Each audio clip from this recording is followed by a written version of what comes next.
മാധവിക്കുട്ടിയുടെ എൻ്റെ കഥയിൽ നിന്ന്. തർക്കങ്ങൾ പറഞ്ഞു തീർക്കാൻ എൻ്റെ ചെറിയച്ഛൻ്റെ പാഠവും മറ്റൊരേയൊരാളിൽ മാത്രമേ ഞാൻ ലോകത്തിൽ കണ്ടുമുട്ടിയിട്ടുള്ളൂ.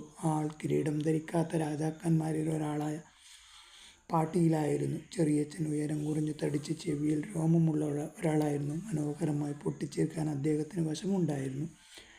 ഞങ്ങൾ കുട്ടികൾക്ക് അദ്ദേഹം ഒരു ഹീറോ ആയിരുന്നു. അത്ര വീരനായ ഒരാളെ പാട്ടിലാക്കി കഴിഞ്ഞ ചെറിയമ്മയോട് എനിക്ക് ബഹുമാനം തോന്നി.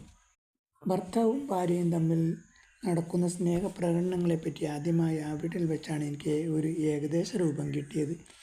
എല്ലാവരുടെയും മുമ്പിൽ വെച്ച് അവർ അന്യോന്യം കൈമാറിയിരുന്ന കടാക്ഷങ്ങളും പുഞ്ചിരികളും എനിക്ക് പുതുതായ ഒരു ലോകം കാട്ടിത്തന്നു. അനുരാഗം എന്ന പദത്തിൻ്റെ അർത്ഥം ശിവനും പാർവതിയും പോലെ അന്യോന്യാനുരക്തനായ ആ ദമ്പതിമാരാണ് എന്നെ പഠിപ്പിച്ചത്. ഒരു വിവാഹവും ഒരു മരണവും ഒരു രോഗബാധ